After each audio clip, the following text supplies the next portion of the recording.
오늘은 하나님의 약속이라는 제목으로 하나님 말씀을 같이 나누길 원합니다. 성경에 보면 하나님은 자기 백성과 언약을 많이 맺으십니다. 특별히 그것을 조금 이 시대의 표현으로 하면 약속하신다. 하나님이 자기 백성과 약속을 하여 주세요.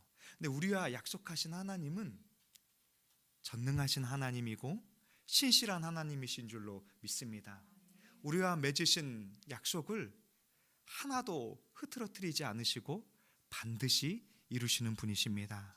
그래서 성경은 전능한 하나님, 엘샤다이 하나님이라고 해서 그가 할 수 없는 일이 아무것도 없으시다 이렇게 선포하고 있습니다. 그러니 우리가 전능한 하나님을 신뢰하기만 하면 될 줄로 믿습니다. 그 전능한 하나님께서 우리의 삶을 책임져 주시고 우리를 이끌어 주실 것입니다.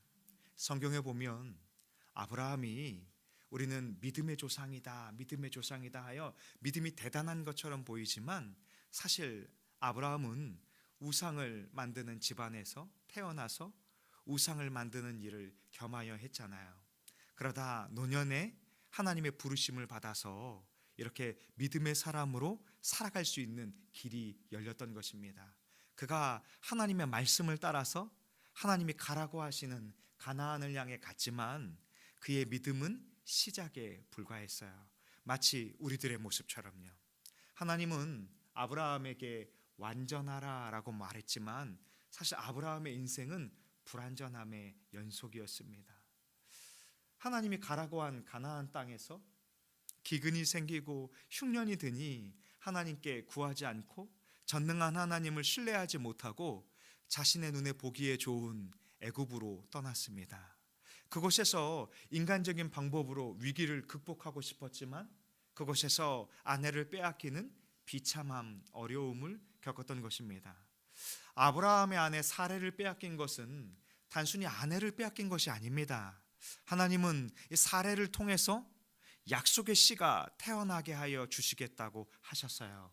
그러니 아브라함이 아내를 빼앗긴 것은 하나님의 놀라운 계획을 흔드는 위험한 일이었던 것입니다. 그렇게 불완전한 아브라함을 하나님은 계속해서 붙들어 주세요. 그러면서 나는 전능한 하나님이다. 너는 전능한 하나님을 신뢰해야 한다. 하나님의 약속을 붙들고 살아야 한다. 계속해서 말씀하시는 것입니다. 오늘 이 땅을 살아가는 우리에게 주님은 동일하게 말씀하실 것입니다. 나는 전능한 하나님이고 너와 약속을 맺었고 너를 구원하기 위해서 하나님의 하나뿐인 아들이신 예수 그리스도를 십자가에서 죽게 했다. 이렇게 우리에게 말씀하세요. 또 우리에게 영원한 구원의 약속을 지키시기 위해서 예수 그리스도께서 3일 만에 죽은 자 가운데에서 살아나신 줄로 믿습니다. 그래서 바울은 고백하기를 내가 그리스도와 함께 십자가에서 죽었노니, 이렇게 예수 그리스도를 믿는다는 것은 예수 그리스도와 함께 2000년 전에 십자가에서 죽었음을 믿음으로 고백하는 것입니다. 우리는 죽은 것으로 끝나지 않죠. 예수 그리스도와 함께 살아난 줄로 믿습니다. 또 우리 역시도 영원한 부활의 소망을 가지고 살아가게 될 줄로 믿습니다. 1절은 이렇게 말합니다. 아브라함이 99세 때 여호와께서 아브라함에게 나타나서 이르되 나는 전능한 하나님이다. 너는 내 앞에서 행하여 완전하라. 전능한 하나님이 아브라함에게 두 가지를 요구하셨는데요. 먼저 너는 내 앞에서 행하라 이렇게 말했습니다. 여기 내 앞에서 행하라 라는 성경의 의미는 너는 내 앞에서 걸어야 한다 이렇게 말했어요. 하나님이 내 앞에서 걸어가는 믿음의 사람들을 칭찬하셨던 때가 창세기에 몇 번 있는데요.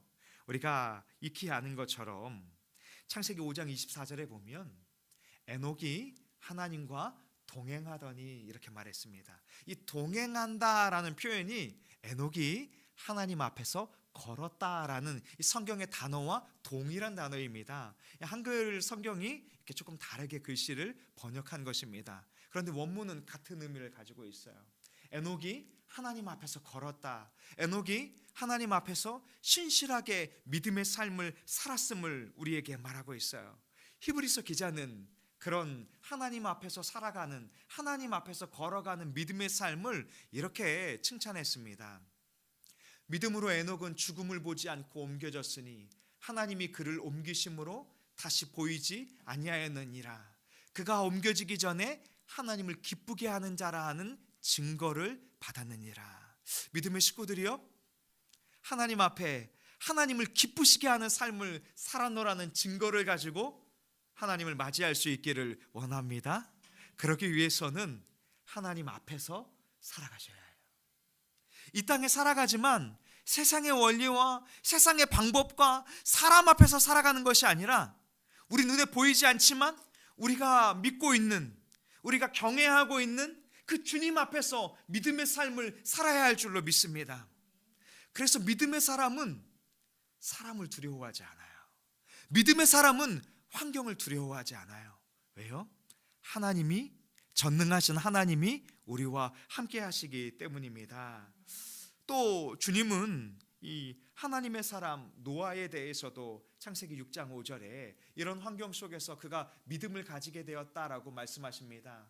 여호와께서 사람의 죄악이 세상에 가득함과 그의 마음으로 생각하는 모든 계획이 항상 악할 뿐임을 보시고, 노아가 살았던 시대가 악하다 이렇게 말하고 있는 거죠. 오늘 이 시대는 어떻죠? 선함이 보이는 것이 아니라 강한 나라가 약한 나라를 도와주지 않고 오히려 강한 나라가 약한 나라를 착취하는 일들이 많이 일어나잖아요. 정의가 바로 서는 나라가 아니라 힘과 권력과 돈이 우상이 되어서 불의한 일들이 곳곳에서 일어나고 있잖아요. 하나님이 아마 이 시대를 바라보실 때에도 참 세상이 악하구나 이렇게 판단하실 것입니다. 또 6절에 보면 이렇게 말씀하세요. 땅 위에 사람 지으셨음을 한탄하사 마음에 근심하시고, 또 다른 성경에는 크게 주님이 실망하셨다 이렇게 표현하기도 합니다. 그런 세상에서 하나님은 믿음의 사람들을 부르시길 원하세요. 바로 6장 8절에 보면 노아는 여호와께 은혜를 입었더라. 지금 이 시대 가운데에서도 하나님 아버지께 은혜를 입은 믿음의 사람들이 일어나게 하실 줄로 믿습니다. 그 주님의 은혜를 입은 사람들이 저와 우리 믿음의 식구들이 될 수 있기를 원합니다. 그렇게 하나님의 은혜를 입은 자를 향하여 9절은 이렇게 말씀하셨어요. 노아는 의인이요 당대의 완전한 자라. 그는 하나님과 동행하였으며. 여기 이 노아가 하나님과 동행하였다는 표현도 동일하게 원문은 노아가 하나님 앞에서 걸었으며 이런 단어를 똑같이 쓰고 있어요. 가만히 보니까 믿음의 사람들은 전부 뭐하고 있습니까? 하나님 앞에서 살아가고 하나님과 동행하고 하나님의 은혜를 구하며 살아간 사람들이에요. 오늘 우리가 예수님을 믿는다는 것은 바로 이렇게 하나님의 은혜를 입은 자들입니다. 그래서 믿음을 가리켜 사도는 말하기를 하나님의 은혜였고 하나님의 선물이었다 이렇게 표현하잖아요.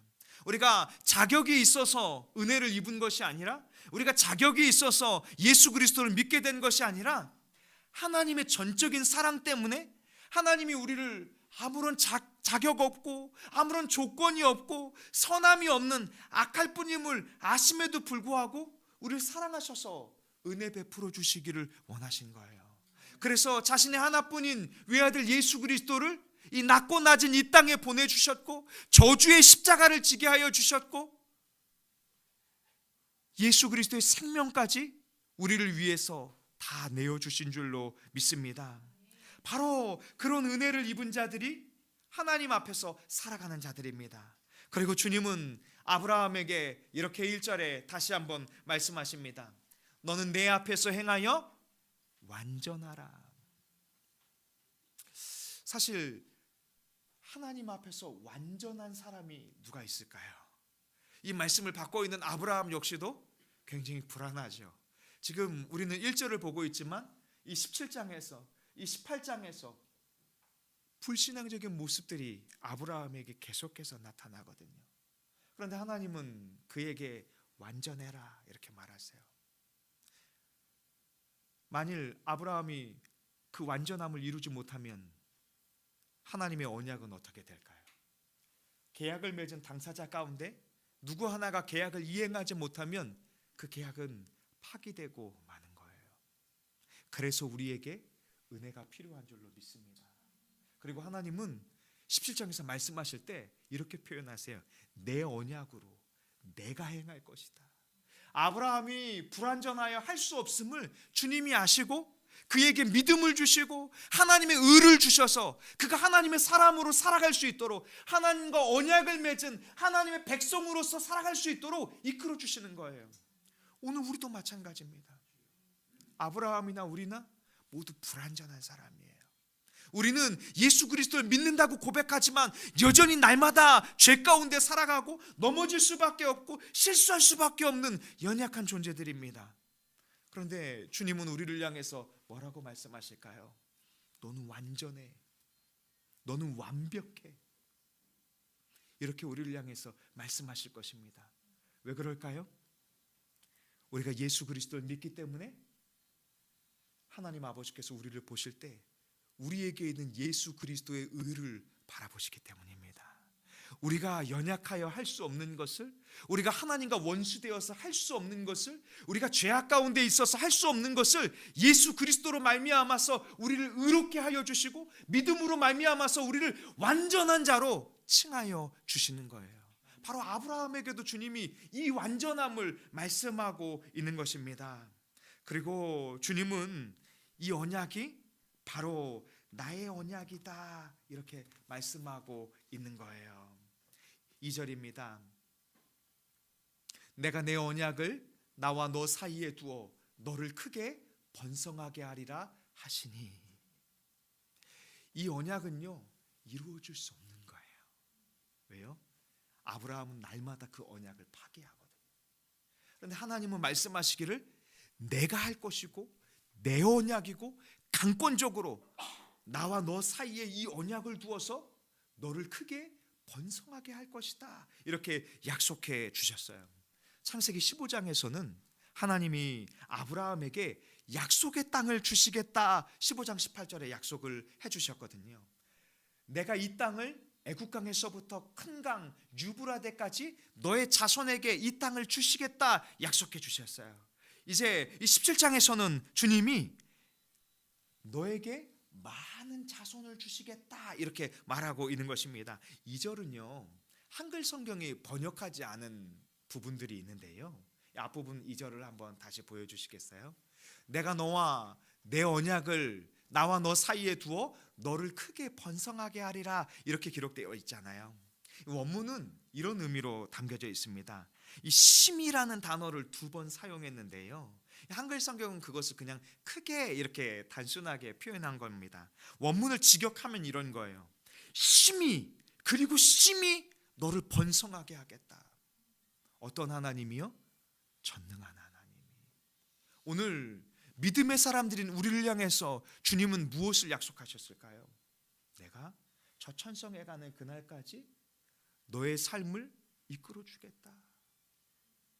많은 믿음의 사람들이 고백했던 성도의 견인처럼 우리의 연약함과 상관없이 전능하신 하나님께서 저 천성에 나아갈 때까지 우리가 믿음으로 살아갈 수 있도록, 하나님의 사람으로 살아갈 수 있도록 책임져 주시겠다 약속해 주십니다. 그런데 그 약속을 붙들고 우리가 살아가기 위해서 주님은 우리에게 하나님 앞에서 행하는 삶을 살아야 한다라고 말씀하고 있는 것입니다. 4절입니다.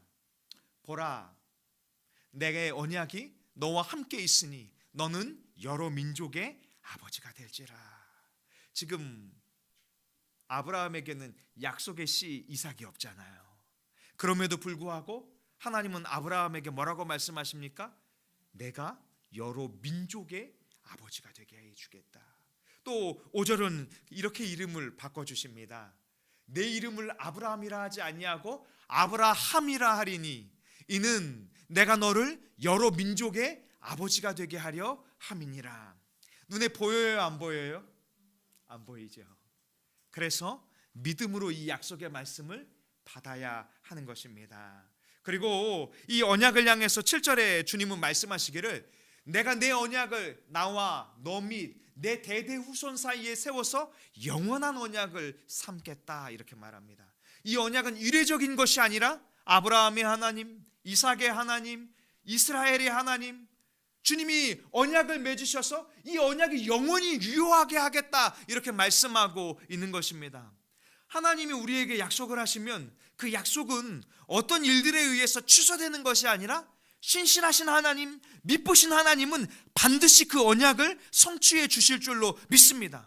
그리고 주님은 말씀하시기를 그 언약은 너의 연약함 때문에 파기되는 것이 아니라 이제 나의 강권적인 역사로 말미암아서 반드시 성취될 것을 믿음으로 봐야 한다라고 말씀하고 있는 것입니다. 그러면서 8절에 말씀하기를 내가 너와 내 후손에게 가나안 온 땅을 주어 영원한 기업이 되게 하고 나는 그들의 하나님이 될 것이다. 오늘 여호와 하나님을 우리의 하나님으로 고백하시기를 원합니다. 우리의 인생 가운데 우리가 믿고 의지할 분이 누가 있겠어요? 우리가 삶을 살아가면서 누구를 신뢰할 수 있겠어요? 사람과의 약속은 쉽게 파기되고 마르는 것 같아요. 우리의 말들도 어떻죠?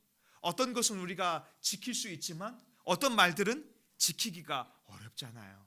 우리 자신도 늘 실수하고 때로는 우리가 내뱉은 말들을 이행하지 못할 때가 참 많이 있잖아요.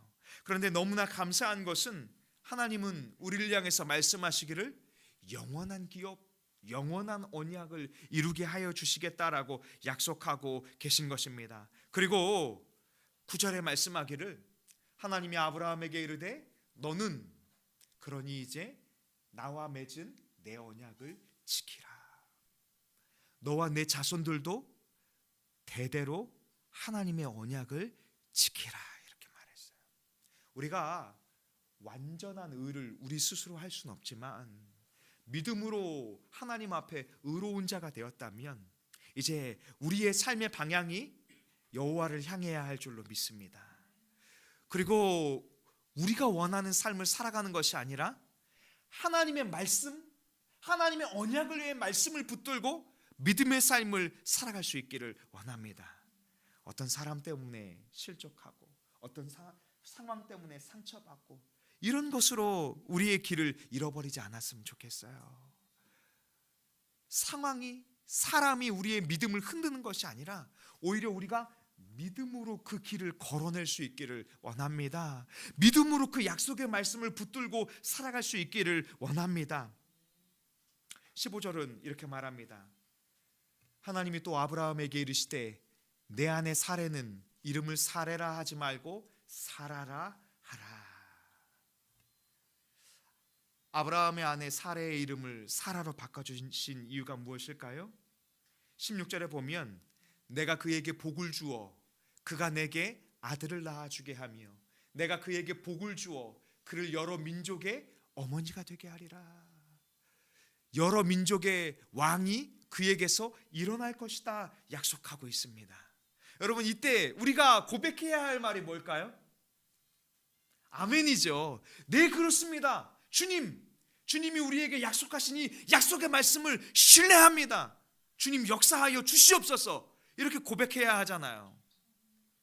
그런데 17절은 그렇게 고백하지 않았어요. 아브라함이 엎드려 웃으며, 여기 웃었다라는 것은 기쁨의 웃음이 아니에요. 그리고 아브라함이 엎드렸다는 것은 하나님을 너무나 신뢰하고 하나님의 말씀을 너무나 신뢰해서 엎드리는 게 아니에요. 지금 이렇게 엎드려서 자기 웃음을 가리고 있는 거예요. 하나님의 말씀이 선포되고 있는데 그가 마음속으로 뭐라고 말합니까? 100세 된 99세 된 내가 어떻게 자식을 낳을까? 사라는 나의 아내는 90세인데 어찌 출산할 수 있겠는가? 이렇게 말하고 있죠.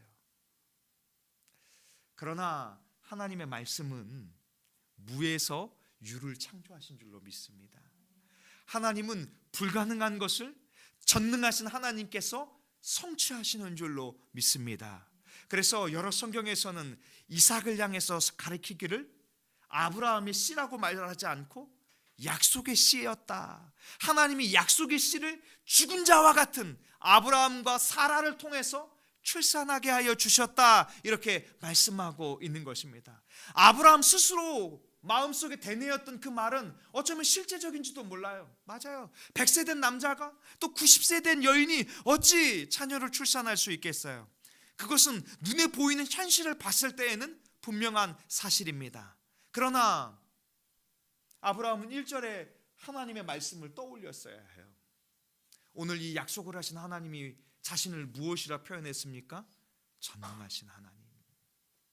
아브라함에게 너에게 아들을 줄 것이다, 내년 이맘때 아들을 줄 것이다 라고 말씀하신 그 하나님, 아브라함, 열국의 아비로 이름을 바꿔주신 그 하나님은 전능하신 하나님이다 라고 말씀하고 있는 것입니다.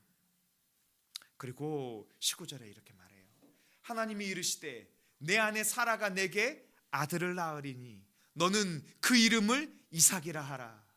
내가 그와 내 언약을 세우리니 그의 후손에게 영원한 언약이 되리라. 이삭의 이름의 의미가 무엇이죠? 웃음이잖아요. 어쩌면 아브라함에게 이삭의 이름은 자신의 마음을 아프게 찌르는 마음인지도 몰라요. 자신이 하나님을 불신해서 비웃었던 모습들. 그러나 하나님은 그 불신앙을 어떻게 바꿔주셨을까요? 100세 때 아브라함에게 이삭이라는 기쁨을 허락해 주셔서 그 이삭이 아브라함에게 참된 기쁨이 되게 하여 주신 줄로 믿습니다. 믿음의 식구들이요, 하나님은 이제 21절에 이렇게 약속해 주셨어요. 내 언약은 내가 내년 이 시기에 사라가 내게 낳을 이삭과 세우리라. 사랑하는 다산동행교회 믿음의 식구들이요, 주님은 이렇게 불신앙적이고 자격이 없어 보이는 한 사람을 부르셔서 믿음의 사람으로 세우시고 그를 통해서 열국에 복이 되게 하여 주시고 축복의 통로가 되게 하여 주셔서 많은 영혼들을 구원케 하여 주시는 줄로 믿습니다. 오늘 이 말씀을 붙들면서 우리의 마음 가운데 고백하길 원합니다. 전능하신 하나님이라면 능치 못할 일이 없습니다. 주님, 나를 불러주셔서 나를 통하여 예수 그리스도의 십자가 복음이 전해지게 하여 주시고, 나를 통하여 우리의 가정이 세워지고, 나를 통하여 믿음의 공동체가 세워지고, 나를 통하여 이웃의 잃어버린 영혼이 주님 앞에 돌아오며, 나를 통하여 열국의 많은 백성이 주님 앞에 돌아올 수 있도록 주여 역사하여 주시옵소서라고, 나는 불완전하지만 불완전한 우리를 통하여 역사하실 하나님을 신뢰한다라고 그런 믿음의 고백을 하며 살아갈 수 있는 저 우리 식구들이 될 수 있기를 원합니다. 기도하겠습니다.